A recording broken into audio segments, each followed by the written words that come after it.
یہ بھی ایک دور ہے، گزر جائے گا۔ کرن گہرا سانس بھر کے رہ گئی۔ آپ ریفریش ہو کے آ جائیں، میں آپ کے لیے کھانا لگاتی ہوں۔ اپنی ٹائی کی نوٹ ڈھیلی کرتے بہرام گر تیزی سیڑھیاں چڑھتے اوپر آ گئے۔ سارا کا بیڈ روم کا دروازہ ہلکا سا کھلا ہوا تھا۔ اپنے کمرے میں جانے کے بجائے انہوں نے دروازے کے پاس رک کر دستک دی۔ سارا، یس ڈیڈ، آ جائیں۔ دروازہ کھول کر بہرام گردیزی مسکراتے ہوئے اندر داخل ہوئے۔ مجھے میرا گفٹ ملا ہے ڈیڈ، دیکھیں کتنا پیارا تحفہ ہے۔ بہرام گردیزی کا ہاتھ پکڑے وہ انہیں اندر لے آئی تھی۔ دیکھیں اس کا انٹیریئر اور ڈیزائن بالکل اصلی گھروں جیسا ہے۔ بہرام گردیزی نے مسکراتے ہوئے کمرے کے وسط میں دیکھا اور اگلے ہی پل وہ اپنی جگہ پتھر ہو گئے۔ ضرب کاری تھی، سیدھا ان کی یادداشت پہ پڑی۔ لان، فوارے، بیرونی دروازے کا ڈیزائن اور اندر کا حصہ، لکڑی کا فرش اور اوپری منزل کو جاتی ہوئی سیڑھیاں، مخروطی سرخ چھتوں کی کھپریل اور کھڑکیوں کا ڈیزائن، ان کے حواس شل ہوئے۔ کتنا پیارا آرٹ ورک ہے ڈیڈ، ان فیکٹ دمیا ناول میں سیم ایسا ہی ایک گھر ہے۔ اینڈ گیس واٹ، جانے وہ کیا بول رہی تھی، مزید کیا بتا رہی تھی، مگر آواز اب ان تک نہیں پہنچ رہی تھی۔ جسے وہ تخلیقی صلاحیت کہہ رہی تھی وہ سر کٹی گڑیوں کا ایک جتھا تھا جو اس گھر کی اوپری منزل کی راہداری اور بیڈ روم کی دیواروں کے ساتھ لٹکایا گیا تھا۔ سارا کے لیے وہ منظر نارمل تھا، اس کے لیے گھر کا ایک ایک حصہ تخلیق کاری کا نمونہ تھا۔ اسے یقین نہیں آ رہا تھا کوئی لکھاری اپنے کسی کاری کو ایسا تحفہ بھی بھیج سکتا ہے۔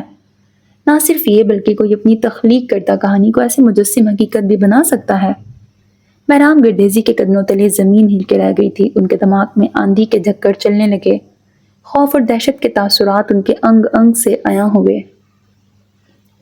منظر کسی آگ کا تھا اور وہ آگ اب انہیں اپنی لپیٹ میں لے رہی تھی۔ انہوں نے مڑ کر اس کا گٹار اٹھا لیا۔ اس سے پہلے کہ سارا کچھ سمجھ پاتی انہوں نے پوری قوت سے اسے گھر پر دے مارا۔ جھماکے سے پتھر ٹوٹے، دیواروں پر دراڑیں پڑیں، سرخ کھپریلیں ٹوٹیں اور شیشے بکھر گئے۔ سارا کی چیخ نکل گئی، ڈیڈ یہ آپ کیا کہہ رہے ہیں؟ ڈیڈ یہ آپ نے کیا کر دیا؟ انہوں نے بس ایک ضرب پر بس نہیں کی، گٹار کو گھما کے انہوں نے دوبارہ مارا، گڑیوں کو رگڑا، دیواروں کو توڑا۔ سارا ان کا بازو پکڑتے انہیں روکتی چیختی رہ گئی۔ کرن شور سن کے فوراً اوپر بھاگی چلی آئی۔ کیا ہو گیا؟ وہ دہشت زدہ سی کمرے میں داخل ہوئی تھی۔ سارا روتے ہوئے فرش پہ جھکی ہوئی تھی اور بہرام گردیزی گٹار ہاتھ میں لیے کھڑے تھے۔ کمرے کے وسط میں قالین پر سب ٹکڑے ٹکڑے ہو چکا تھا۔ یہ آپ نے کیا کر دیا؟ صدمے سے سارا کا برا حال ہو چکا تھا۔ ممی میرا گفٹ، ممی! اس کی چیخوں سے کرن کا دل دہل گیا۔ فوراً سے اس کی طرف لپکی، بیٹی کو بھینچ کے خود سے لگایا۔ یہ آپ نے کیا کیا بہرام؟ بہرام گردیزی پھولی سانسوں کے ساتھ ٹکڑوں کو دیکھتے رہے، پھر شدید غصے کے عالم میں کمرے سے باہر نکل گئے۔ سارا چیخ رہی تھی، اس کا تحفہ نظروں کے سامنے چکناچور ہو چکا تھا اور اب کسی کو کچھ دکھا نہیں سکتی تھی، بتا نہیں سکتی تھی۔ وہ تجربہ منفرد تھا، وہ خوشی نایاب تھی۔ کرن اسے سنبھالتی رہ گئی مگر اس کا رونا بند نہ ہوا۔ ہم نیا لے لیں گے سارا، میں خود خرید کر دوں گی تمہیں۔ اسے خرید نہیں سکتے۔ وہ نفی میں سر ہلاتی ہچکیوں کے ساتھ روئے جا رہی تھی۔ میرا نام پہلے نمبر پہ آیا تھا، تاشا جی نے یہ میرے لیے چنا تھا۔ وہ کرن کے گلے لگی روتی جا رہی تھی، بولتی جا رہی تھی۔ اس کا موبائل بارہا بج رہا تھا، دوستیں تصاویر مانگ رہی تھیں، انسٹاگرام پہ اس کے آن لائن فرینڈز سوال کر رہے تھے۔ اس نے وعدہ کیا تھا وہ سب کو دکھا دے گی۔ وہ وعدہ گھر میں ڈھل کر ٹکڑے ہو چکا تھا۔ اس کے ہاتھ میں تاشا جی کی اب کوئی نشانی نہیں رہی تھی۔ آپ نے یہ کیا حرکت کی ہے بہرام؟ بیڈ روم میں جا کے وہ ان پہ برس پڑی تھی۔ آپ نے سارا کا گفٹ توڑ دیا۔ وہ گفٹ نہیں تھا کرن۔ بیڈ پر وہ پتھریلے تاثرات کے ساتھ بیٹھے تھے، ان کی آنکھوں میں خون اترا ہوا تھا۔ یہ آپ کیا کہہ رہے ہیں؟ اس کی فیورٹ رائٹر نے بھیجا تھا۔ رائٹر؟ وہ اپنی جگہ سے جھٹکے سے اٹھ کھڑے ہوئے، حواسوں پر جیسے بجلی گری۔ کون سی رائٹر؟ تاشا جے، صبح ہی تو بتایا تھا اس نے۔ وہ اگلے کئی لمحوں تک منجمد کھڑے رہے۔ تاشا جے؟ انہوں نے سارا کے منہ سے یہ نام کئی بار سنا تھا۔ کرن، گھر میں سرکٹی گڑیا تھی، یہ کوئی تحفہ ہوتا ہے دینے کے لیے؟ کرن نے تعصب سے اپنے شوہر کو دیکھا۔ مجھے یقین نہیں آ رہا، اتنی سی بات کا آپ نے ایشو بنا لیا۔ تمہیں میری بات سمجھ میں نہیں آ رہی؟ گڑیوں کی گردنیں نہیں تھیں۔ فار گاڈ سیک بہرام، کیا اس لیے آپ نے ڈال ہاؤس کو توڑ دیا؟ سچ میں صرف یہی وجہ ہے؟ بہرام گردیزی کچھ کہہ نہ سکے۔ آپ مجھے پہلے کیا کہہ رہے تھے؟ حساس ہے؟ آپ نے اس کی حساسیت کا خیال کیا؟ وہ اتنا تو رو رہی ہے، میں اب اسے کیسے چپ کرواؤں؟ کرن غصے میں کمرے سے نکل گئی۔ بہرام گردیزی مٹھیاں بیچے اپنی جگہ کھڑے رہ گئے تھے۔ زرکا اکیڈمی کا وہ خاص انٹرویو روم تھا جس کے باہر وہ ویٹنگ ایریا میں بیٹھی اپنی باری کا انتظار کر رہی تھی۔ آسمانی فلورل ڈریس پر وہ سفید رنگ کے سویٹر میں ملبوس تھی جس کی لمبی تنگ آستینوں نے ہتھیلیاں چھپا رکھی تھیں۔ سفید مفلر اس نے اپنے گلے میں ڈال رکھا تھا۔ لمبے سیاہ بال کیچر میں جکڑ رکھے تھے، کچھ لٹیں اس کے چہرے پہ بکھری تھیں۔ اس کی بڑی بڑی سبزی مائی گہری سندلی آنکھوں میں ہلکی سی نمی ٹہری تھی، گھنیری پلکیں مڑی ہوئی، قدرتی رنگ لیے ہونٹ خشک تھے، کانوں میں نیلے موتیوں کی بالیاں، گلے میں نکرئی چین تھی، دونوں ہاتھ باہم پہ وسط کیے وہ سامنے دیکھ رہی تھی۔ اس کا چہرہ مصنوعی تزئین و آرائش سے مکمل عاری تھا۔ راہداری میں سناٹا تھا، کوئی آمد و رفت نہ تھی۔ سفید دیواروں پر خاموشیاں تھمی تھیں، نیلگوں ٹائلز پر وحشتیں دھری تھیں۔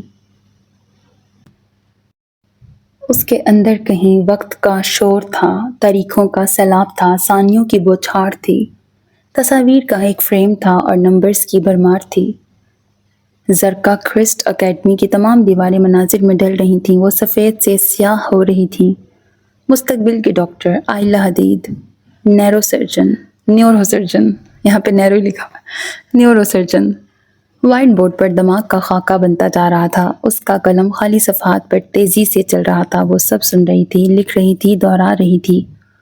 لیکچر ہال میں وہ واحد لڑکی تھی جو بار بار اپنا ہاتھ اٹھا رہی تھی، سوال کر رہی تھی، جواب بنا رہی تھی۔ نیورو اناٹومی کا لیکچر تھا۔ پروفیسر نبیل کا چہرہ مسکراہٹ میں ڈل رہا تھا، وہ سر ہلا رہے تھے۔ وہ اس کی جانب اشارہ کر کے پوری کلاس کو کچھ بتا رہے تھے۔ ان کے داہنے ہاتھ کا برن مارک نظر آ رہا تھا۔ راہداری کی دیوار پر انسانی دماغ ایک نقشہ بن گیا۔ اس نقشے کی شریانیں روشن انگارہ ہو گئیں، خون کی گردش دماغی رگوں میں جمنے لگی اور اس کا وائٹ کوٹ ایک دم سے سرخ ہونے لگا۔ وہ سرخی نیلاہٹ میں ڈل کر اس کے وجود پر چھا گئی۔ آئلہ حدید، سیکرٹری کی آواز پہ اس نے چونک کر آنکھیں کھولیں۔ وہ سارا شور و غبار ایک ہی پل میں تھم گیا۔ پلیز آئیے۔ ہمت مجتمع کرتی وہ اپنی جگہ سے اٹھ کھڑی ہوئی۔ دروازہ کھول کے اسے راستہ دیا گیا۔ خشک لبوں کو تر کرتے وہ مضبوطی اور وقار کے ساتھ اندر داخل ہوئی۔ سیاہ پینٹ کوٹ میں مرد سامنے کرسی پہ بیٹھا تھا۔ اس کے عقب میں شیشے کی دیوار تھی جس سے اسلام آباد کی روشنیاں نظر آ رہی تھیں۔ چند ایک انڈور پلانٹس کے سوا وہاں اور کچھ نہیں رکھا تھا۔ بیٹھیے۔ ارباز نے بغور اس کا جائزہ لیتے ہاتھ سے اشارہ کیا۔ وہ اس کے سامنے کرسی پر براجمان ہو گئی۔ اس کی فائل کھولے اب وہ انتہائی سنجیدگی سے نگاہ دوڑا رہا تھا۔ آئلہ کی نگاہیں اس کے چہرے پر جمی تھیں۔ سیاہ تاریک آنکھوں میں کئی راز پنہا تھے۔ تراشیدہ داڑھی تھی، بال پیچھے کو جمے ہوئے تھے، بیٹھنے کا انداز سپاہیوں جیسا۔ آئلہ کی نگاہیں آفس روم میں چاروں اور گھومی، فائل کے صفحے الٹاتے، سرسری سا جائزہ لیتے ارباز نے سر اٹھایا تو آئلہ حدید کی گرفت اپنے کروشیے بیگ کے سٹرپ پر مضبوط ہو گئی۔ اس کی انگلیوں کی جنبش سے لے کر پلکوں کی لرزاہٹ تک سے بے آرامی اور خوف واضح تھا۔ Very impressive. فائل بند کر کے وہ ٹانگ پہ ٹانگ جمائے اس کی طرف متوجہ ہوا۔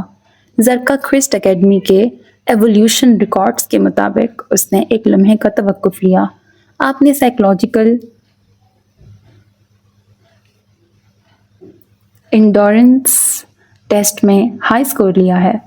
کمر سیدھے رکھے، سر اٹھائے وہ چپ رہی۔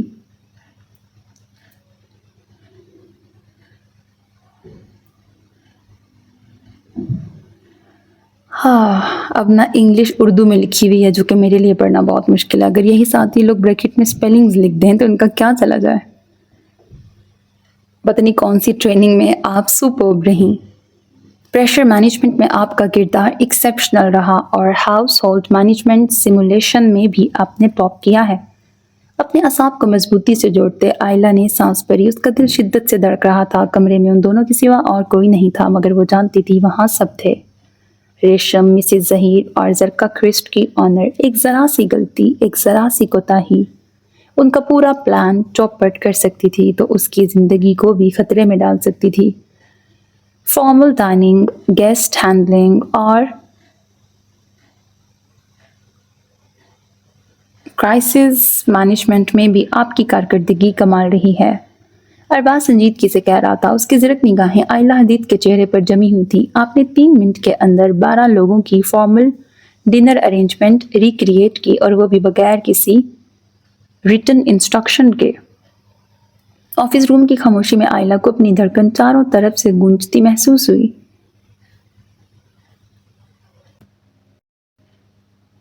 کلینری اسسمنٹ کے دوران آپ نے پریشر انوائرمنٹ میں بھی کوئی غلطی نہیں کی۔ وہ رکا۔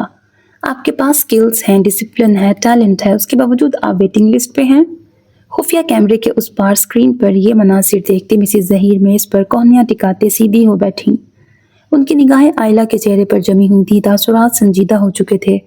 کیا میں جان سکتا ہوں آپ کو ابھی تک کسی نے ہائر کیوں نہیں کیا؟ ارباز کا وہ سوال فقط سوال نہ رہا، مسز ظہیر کے اندر وبال اٹھنے لگا۔ آئلہ چپ کیوں ہے، بول کیوں نہیں رہی؟ میم، ریشم نے کچھ کہنا چاہا۔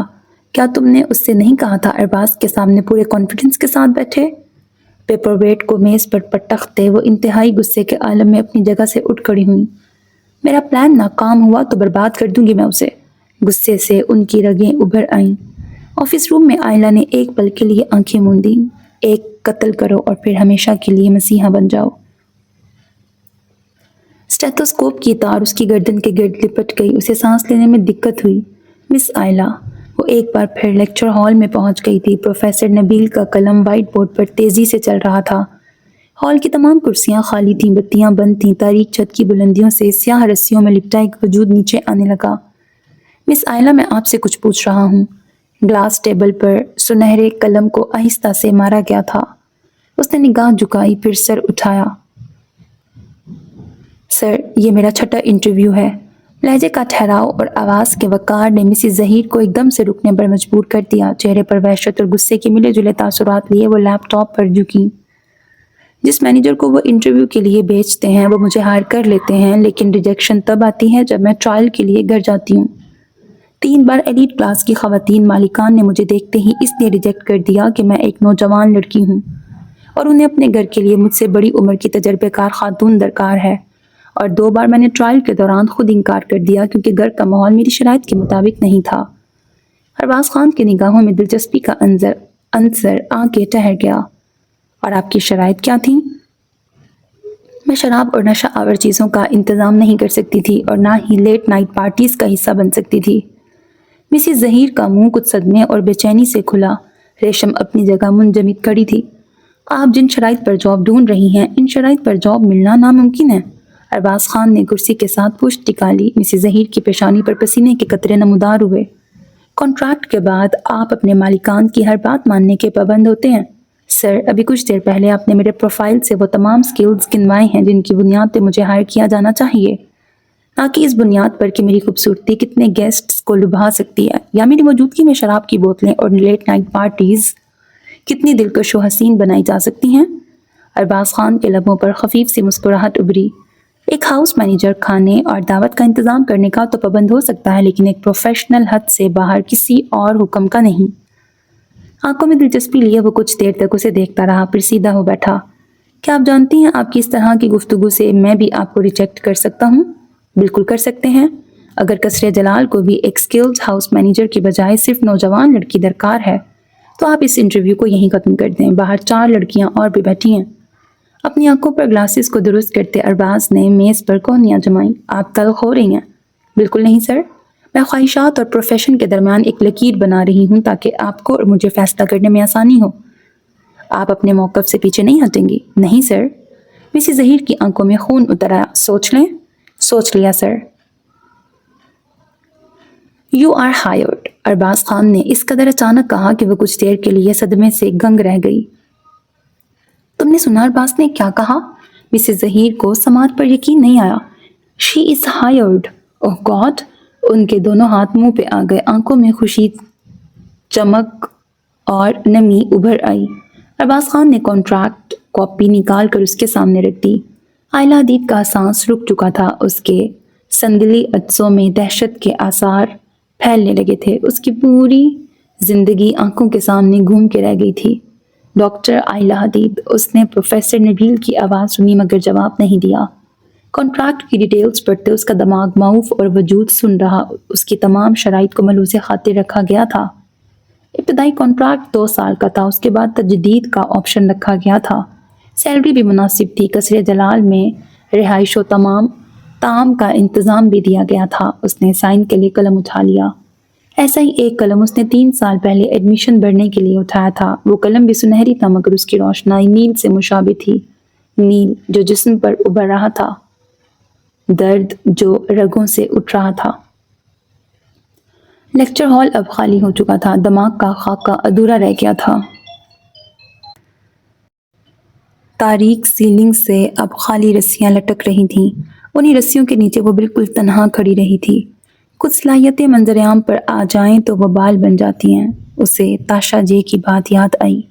اس نے سچ کہا تھا، آئلہ کی صلاحیت بھی اس کے لیے ایک بڑا امتحان بن چکی تھی۔ مظفر آباد کی سرد ٹھٹھرتی ہوئی پر رونق شام رات میں ڈل چکی تھی۔ پہاڑوں کی بلند چوٹیوں کے اوپر چاند نیلگوں دھند کے حالے میں آدھا ادھورا سا نظر آ رہا تھا۔ دریائے نیلم کی نم ہواؤں میں پھولوں کا عطر گھلا تھا۔ چنبیلی، گلاب اور دیگر پھولوں کی خوشبو فضا میں رچی ہوئی تھی، اور کنارے سے اوپر بلندیوں کی طرف وسیع باغات کے وسط میں ایک وسیع فارم ہاؤس تھا۔ جہاز کی دیواروں سے آج روشنیاں پھوٹ رہی تھیں۔ جہاز سے لکھا ہوا ویسے جس ہونا چاہیے، اور جس کے در و دیوار کے درخت آج سنہری لڑیوں سے لپٹے ہوئے تھے۔ مروان جلال نے وہ روشنیوں بھرا منظر اپنی فراٹے بھرتی گاڑی سے اوپر تک دیکھا تھا۔ سارنگ گاڑی چلا رہا تھا، اس کے پیچھے بھی ایک سیاہ کار تھی۔ میرے خیال سے آپ کو بڑے صاحب کو اطلاع کر دینی چاہیے۔ جانے کیا سوچ کے سارنگ نے اسے مخلصانہ مشورہ دیا۔ مروان کے لبوں پر ہلکا سا تبسم ابھرا۔ کس لیے؟ زاویار صاحب نے ممکن ہے اپنے گارڈز کو منع کر رکھا ہو۔ تمہیں لگتا ہے اس کے گارڈز مجھے روک سکتے ہیں؟ بندوق کی نوک پہ ہر کام ہوتا ہے مالک۔ بندوق کی نوک پر رشتوں کی حدیں نہیں رکھی جاتی۔ سارنگ نے بیک ویو مرر سے اپنے مالک کا چہرہ دیکھا۔ ایک مخصوص سٹائل میں ڈھلے ہوئے بال اس کی داہنی آنکھ کے اوپر پیشانی پہ ٹہرے تھے۔ سرمئی آنکھوں میں الوہی چمکتی، چہرہ پرسکون تھا۔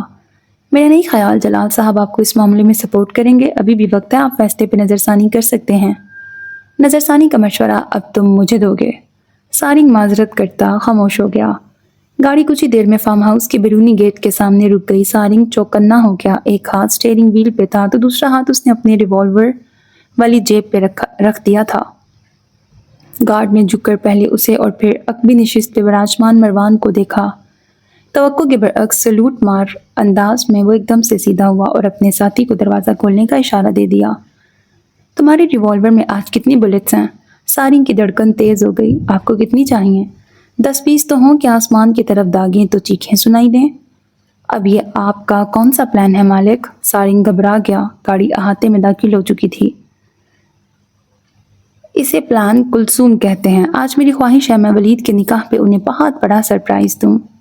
آپ کے اس سرپرائز کے چکر میں جلال صاحب میری گردن اڑا دیں گے۔ اس نے گاڑی مہارت سے پارک کر دی۔ ڈونٹ یو وری، تم آج صرف پکچر دیکھو۔ اپنے کوٹ کے کالر درست کرتے مروان نے کلائی موڑ کے وقت دیکھا، پھر اپنے کوٹ کے بٹن بند کرتا گاڑی سے اتر گیا۔ اس کے اطراف میں کئی گارڈ مسلح کھڑے تھے۔ سیکیورٹی کا سخت انتظام تھا، آمد و رفت اور رش بھی تھا۔ مہمانوں کی تعداد بھی زیادہ تھی۔ اس نے قدم بڑھائے تو سارنگ سنبھل کر مؤدب سا اس کے پیچھے چلنے لگا۔ فارم ہاؤس کے داخلی راستہ پتھریلا تھا، جس کے اطراف میں سفید اور سنہری کمکموں کی قطاریں بچھی تھیں۔ شیشے کی جلتی ہوئی لالٹین جگہ جگہ لٹکائی گئی تھیں۔ سفید چنبیلی اور پھولوں سے بنے محراب ہر کونے میں سجائے گئے تھے۔ انہی محرابوں اور لالٹین کے قریب سے گزرتے ہوئے اس نے سر اٹھایا تھا۔ کھلے لان میں براجمان کئی لوگوں کی نگاہیں بے اختیار اس کی جانب اٹھ گئیں۔ مروان نے قدم بڑھا دیے۔ اس کے قدموں تلے لمبا سرخ قالین آ چکا تھا، جس کے دونوں جانب مہمانوں کے بیٹھنے کا انتظام کیا گیا تھا۔ کرسیاں اور گول میزیں لگائی گئی تھیں۔ مہمان کشمیری شالیں اوڑھے گرم چائے کے کپ ہاتھوں میں لیے کھڑے تھے۔ کچھ کرسیوں پر براجمان محو گفتگو تھے۔ خواتین زرق برق ملبوسات میں گھوم رہی تھیں۔ خوب رونق، چہل پہل ہر جانب دکھائی دے رہی تھی۔ لان کے عین وسط میں نکاح ایونٹ کی مناسبت سے خوبصورت سٹیج بنایا گیا تھا۔ فرش سفید مخملی سا، جس پہ کشمیری قالین بچھے تھے۔ اوپر شفاف پردوں کا ایک سائبان تھا، جس پہ سنہری بتیاں موتیوں کی طرح چمک رہی تھیں۔ صوفوں کے اطراف میں تازہ گلاب، لیونڈر اور بادامی رنگ کے پھولوں کی سجاوٹ تھی، اور وسط میں سفید کامدار جوڑے میں ملبوس دلہن اپنی ماں اور بہنوں کے درمیان گھری بیٹھی تھی۔ دوسرے صوفے پر ولید، کلثوم اور زاویار کے ہمراہ بیٹھا تھا۔ جلال صاحب سنگل صوفے پہ براجمان تھے، اور صوفوں کے پیچھے نیوی 3 پیس سوٹ میں ملبوس سنان اور فادی کھڑے تھے۔ ان کے ساتھ رومی بھی تھا، قریب صبا بھی موجود تھیں۔ مولوی نکاح کی تیاری کر رہا تھا، کاغذات ہاتھوں میں تھے، شرائط کا ذکر ہو رہا تھا۔ دلہن کے باپ اور بھائی خوش نظر آ رہے تھے، ماموں اپنی طرف سے کچھ شرائط میں اضافہ چاہ رہے تھے۔ خوب رونق لگی تھی، اور اسی رونق کی دھجیاں بکھیرنے کو وہ سٹیج کے ابتدائی سٹیپس کے پاس آ کھڑا ہوا۔ اس کی موجودگی کا پہلا احساس کلثوم کو ہوا۔ انہیں اس قدر شدید صدمہ ہوا کہ وہ اپنی جگہ سے ایک جھٹکے سے اٹھ کھڑی ہوں۔ زاویار کے تاثرات ایک لمحے میں بدل گئے۔ ہنستے مسکراتے فادی اور سنان کی مسکراہٹیں تھم گئیں، اور ولید کو تو جیسے سانپ سونگھ گیا۔ جلال صاحب اپنی سوچوں خیالات میں گم بیٹھے تھے۔ انہیں سٹیج پہ اچانک سے چھا جانے والی خاموشی کا احساس بہت تاخیر سے ہوا تھا۔ پروان، جلال صاحب کے تاثرات خوشگوار حیرت میں بدل گئے۔ انہیں خوشی ہوئی برسوں کی دشمنی اور اختلاف بلائے مروان اپنے بھتیجے کے نکاح میں شریک ہو رہا تھا۔ سلام ڈیڈ، وہ بھی مسکرایا۔ مروان کی آمد کی خبر سرگوشیوں میں ڈھلی پورے ہال میں پھیل گئی۔ تم یہاں کیا کر رہے ہو؟ زاویار جلال اپنی جگہ سے اٹھ کھڑا ہوا۔ اس کے لہجے میں سانپ کی پھنکار تھی۔ مجھے لگا یہاں میرا انتظار ہو رہا ہے، سوچا کیوں نہ حاضری لگا دی جائے۔ یہاں تمہارا انتظار نہیں ہو رہا، تم جا سکتے ہو۔ زاویار، جلال صاحب نے روب بھرے انداز میں اپنے بیٹے کو ٹوکا۔ یہ کیا طریقہ ہے؟ زاویار نے بمشکل اپنا غصہ دبا لیا۔ اعصاب کنٹرول میں رکھتے ہوئے وہ واپس صوفے پر بیٹھ گیا۔ آپ نکاح شروع کیجئے مولوی صاحب۔ نہیں مولوی صاحب، ابھی رکیے، اتنی جلدی بھی کیا ہے؟ وہ سٹیج پر آ گیا۔ اس نے انتہائی خوش اخلاقی سے دلہن کے باپ اور بھائیوں کو سلام کیا، پھر اس نے ولید کا کندھا تھپ تھپایا۔ میں آج خصوصاً تمہارے لیے آیا ہوں ولید۔ بیٹھنے کی اور کہیں جگہ نہیں تھی، سو وہ بڑے اطمینان سے ولید کے سامنے گلاس ٹیبل پر ٹک گیا۔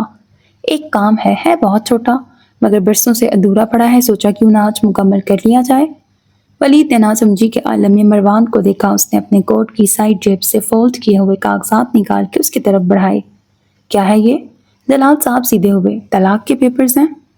جلال صاحب صدمے سے گنگ ہوئے۔ زاویار کے پیروں تلے سے زمین سرکی اور کلثوم کا چہرہ سیاہ پڑ گیا۔ تم ہوش میں تو؟ جلال صاحب انتہائی غصے کے عالم میں دھاڑے۔ ان کے وہم و گمان میں بھی نہیں تھا کہ مروان یہاں آ کر ایسی کوئی حرکت کرنے والا ہے۔ اصولاً تو تمہیں یہ سٹیپ خود اٹھانا چاہیے تھا۔ اپنے والد کو مکمل نظر انداز کیا اس نے ولید کی آنکھوں میں دیکھا۔ خیر کوئی بات نہیں۔ پھر وہ دلہن کے والد کی طرف متوجہ ہوا۔ میں جانتا ہوں آپ کو ولید کے پہلے نکاح کا علم ہے، لیکن میں حیران ہوں آپ نے طلاق کا مطالبہ نہیں کیا۔ مروان، زاویار کی آواز شدید غصے سے بلند ہوئی تھی۔ ریلیکس بھائی، کیا ہو گیا؟ ولید کا سسرال کھڑا ہے، آواز ذرا دھیمی رکھیں۔ کلثوم کی برداشت ختم ہو گئی، وہ اپنی جگہ سے اٹھ کھڑی ہوئی۔ تم ابھی اور اسی وقت یہاں سے چلے جاؤ۔ بھابھی، آواز میں ادب اور آنکھوں میں بناوٹی محبت ٹھہرا کے اس نے انہیں دیکھا۔ کیوں پریشان ہو رہی ہیں آپ؟ مجھے تو لگا تھا آپ بہت خوش ہوں گی جب میں ڈیورس کے پیپرز لاؤں گا۔ دلہن نے گھبراہٹ سے پلکیں اٹھائیں۔ اس ساری سچویشن سے وہ خاصی مضطرب ہوئی تھی۔ یہ ان باتوں کا وقت نہیں ہے۔ کلثوم کی آواز سرد ہوئی۔ بالکل مناسب وقت یہی ہے۔ وہ ایک بار پھر ولید کی طرف متوجہ ہوا۔ ان پر سائن کر دو۔ ولید نے مدد طلب نظروں سے اپنے والدین کو دیکھا۔ تم ابھی یہاں سے جاؤ، بعد میں بات کریں گے۔ زاویار نے مصلحت اندیشی اپناتے ہوئے معاملے کو سلجھانے کی کوشش کی۔ مجھ سے جو بات ہے ابھی کر لیں، ورنہ میں ولید کا نکاح نہیں ہونے دوں گا۔ حتمی لہجے میں زاویار کی آنکھوں میں آنکھیں گاڑ کر اس نے کہہ دیا۔ کلثوم کے حواسوں پر بجلی گری۔ یہ کیا بکواس کر رہے ہو؟ حق کی بات بکواس لگ رہی ہے؟ اوہ گریٹ! سنان نے بے اختیار گہرا سانس بھرا۔ اس کے برابر میں کھڑے فادی کی آنکھوں میں انتہا کی دلچسپی تھی۔ ڈرامہ منفرد تھا۔ یہ کون ہے؟ رومی نے فادی سے پوچھا۔ چاچو ہیں ہمارے۔ رومی کے لب گول ہوئے۔ صبا کے تاثرات میں ناگواری آ چکی تھی۔ سائن کرو ولید۔ لڑکی کی بغیر اجازت کے تم خلا پیپر پر سائن نہیں کروا سکتے۔ کلثوم نے فوراً سے اس کی بات قطع کی۔ کس نے کہا خلا کے پیپرز ہیں؟ اس کا سوال دھاری تلوار بن گیا۔ طلاق کے پیپرز ہیں، ولید کی طرف سے تیار کروائے میں نے۔ وہ اپنی مرضی سے ان پہ سائن کرے گا۔ ولید ایسا کچھ نہیں کرے گا۔ وہ دھاڑی، آپ اس نکاح کو ختم نہیں کرنا چاہتی جس کی سب سے زیادہ مخالفت آپ نے کی تھی؟ کلثوم کچھ بول نہ سکی۔ مروان، یہ تماشا بند کرو۔ جلال صاحب کا بی پی ہائی ہو رہا تھا۔ تماشا؟ ڈیڈ، آپ کو یہ تماشا لگ رہا ہے؟ اس کا لہجہ چھپتا ہوا تھا۔ تماشا تو تب شروع ہوگا جب میں یہ نکاح نہیں ہونے دوں گا۔ وان، جلال صاحب اپنی جگہ سے اٹھ کھڑے ہوئے۔ میں تمہیں حکم دیتا ہوں یہاں سے چلے جاؤ۔ وہ چند لمحوں تک جلال صاحب کو دیکھتا رہا۔ ٹھیک ہے چلا جاتا ہوں، مگر اس سے پہلے وہ ہال کی طرف گھوم گیا۔ لیڈیز اینڈ جینٹلمین، خوش آمدید سب کو۔ مسکراتے ہوئے ہاتھ ہلایا۔ آپ لوگ غالباً اس وقت کافی انجوائے کر رہے ہوں گے۔ کوئین آف گاسپ، میری بہت ہی پیاری بھابھی کی موجودگی میں آج آپ کو ایک دلچسپ کہانی سناتا ہوں۔ مروان، جلال صاحب کی آواز سناٹے میں گونج کے رہ گئی۔ میرے بڑے بھائی جہانگیر کا ذکر یہاں بہت ضروری ہے کیونکہ سسپینس کی انتہا کرتے ہوئے اس نے لمحے کا توقف کیا۔ وہ توقف کلثوم کے لیے تھا۔ اس نے گردن موڑ کے ان کا چہرہ دیکھا جو سیاہ پڑ چکا تھا۔ آپ سنیں گی یہ کہانی؟ کافی دلچسپ ہے ویسے۔ مزید ایک لمحے کا ضیاع کیے بنا کلثوم نے مروان کے ہاتھ سے کاغذات جھپٹ کر ولید کے آگے رکھ دیے۔ اس پہ سائن کر دو ولید۔ زاویار نے ساکت نگاہوں سے کلثوم کو دیکھا۔ جلال صاحب بھی اپنی جگہ پتھرا گئے۔ پر ممی، سائن کرو، ختم کر دو یہ رشتہ۔ لڑکی کا خاندان عجیب کشمکش میں مبتلا سب دیکھ رہا تھا۔ آدھی کہانی انہیں معلوم تھی، آدھے سچ سے وہ آگاہ تھے۔ خاندانی اختلاف اور دشمنی اپنی جگہ، مگر جو مروان اپنی نکاح کے عین موقع پہ کر رہا تھا اس پہ سب کو اعتراض ہوا تھا۔ ولید نے چپ چاپ طلاق پیپرز پر سائن کر دیے۔ مروان نے کاغذات اٹھا کے دیکھے، مطمئن ہو کے اپنی جیب میں ڈال لیے۔ پھر وہ میز پر جھکا، گلاب جامن اٹھا لیا، ایک لفافہ دلہن کے ہاتھوں پہ رکھا۔ ماماز بوائے ہے ہمارا ولید۔ ماں نے کہا طلاق دے دو، دے رہا ہے۔ ماں نے کہا نکاح کر لو، کر رہا ہے۔ خیال رکھیے گا اس کا بھی اور اس کی ماما کا بھی۔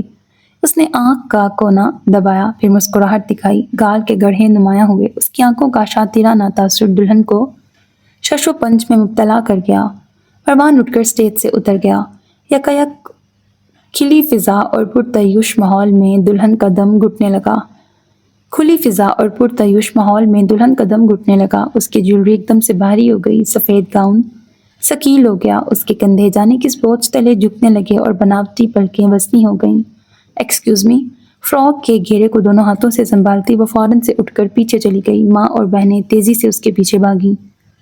مروان کی نگاہیں ہال میں یہاں وہاں بھٹکی تھیں۔ مجمع کے عقب میں کھڑے سارنگ نے محراب کے قریب والی آخری میز کی طرف اشارہ کیا تھا۔ کیا اورا ہے اس بندے کا؟ کس بندے کا؟ یہی مروان جلال۔ مروان کے ذکر پر ہی سیاہ فراک والی لڑکی کا موڈ غارت ہو گیا۔ وہ اس کے خلاف ہر روز پوسٹ کرتی تھی، نت نئے ہیش ٹیگز چلاتی تھی، ویڈیوز لگاتی تھی۔ تمہارا نفسیاتی دل تو ناولز میں بھی ہمیشہ ویلنز پہ ہی آتا ہے۔ مجال ہے جو تمہیں کبھی کوئی ڈھنگ کا انسان پسند آ جائے۔ پسند آنے کے لیے ہیرو یا ویلن کے کرائٹیریا پر فٹ ہونا ضروری تو نہیں ہوتا۔ ہو سکتا ہے مجھے ویلن اس لیے پسند آتا ہو کہ وہ اپنے دشمنوں کو نہیں چھوڑتا، اور ہیرو اس لیے ناپسند کہ وہ چھوڑ دیتا ہے۔ مائنڈ سیٹ کی بات ہے گرل، گرو اپ۔ اور مروان جلال کو اگر تم خوبصورتی کی وجہ سے پلس پوائنٹ دے رہی ہو تو تمہیں سچ میں نفسیاتی معالج کی ضرورت ہے۔ سیاہ فراک والی لڑکی کا پارا ہی چڑھ گیا تھا۔ میں اس بات کے پلس پوائنٹ دے رہی ہوں کہ اس نے نکاح ختم کروا دیا ہے۔ کلثوم آنٹی کا چہرہ دیکھا ہے؟ وہ جس نکاح پہ راضی نہیں تھی اسے ختم کرنے کا ایشو بنا رہی ہیں۔ عقل میں یہ بات کہیں بیٹھتی ہے؟ تم جانتی ہو ہماری فیملیز میں طلاق کو اچھا نہیں سمجھا جاتا۔ یہ کوئی ریزن نہیں ہے مہک، ہم سب جانتے ہیں آنٹی اس نکاح کے سخت خلاف تھیں۔ یہ تو اصول کی بات ہے نا کہ وہ نیا نکاح کر رہا ہے تو پرانا ختم کرے۔ پہلی بار دیکھا ہے پہلا نکاح کسی کے لیے یہاں ایشو ہی نہیں ہے۔ ان لڑکیوں کے قریب سے گزر کر اس نے تیسری رو میں بیٹھے سعید کو جا لیا۔ تم یہاں کیا کر رہے ہو؟ میز پر ہتھیلیاں جمائے وہ اس پر جھکا۔ بلیک 3 پیس سوٹ میں ملبوس وہ 15-16 سال کا لڑکا لب بھینچ کے رہ گیا۔ اسٹیج سے سنان اور فادی نے وہ منظر دیکھا تو وہ فوراً سے سٹیپس اتر کے اس کی طرف بھاگے۔ انجوائے کرنے آئے ہو؟ بڑے بابا نے کیا کہا جاؤ اور زاویار بھائی کے گھر رک جاؤ؟ وہ میرے ساتھ آیا تھا۔ قریب پہنچ کر سنان تیزی سے بولا۔ تم بیچ میں مت بولو، آنکھوں میں کہہ لی اس نے سنان کو ٹوکا۔ جو کام تمہیں کرنا چاہیے تھا وہ میں کر رہا ہوں۔ اس نے سعید کی آنکھوں میں آنکھیں گاڑی۔ کیوں کر رہے ہیں؟ کیا ملے گا اس سے؟ جو مر چکے ہیں وہ زندہ ہو جائیں گے۔ بکواس مت کرو سعید۔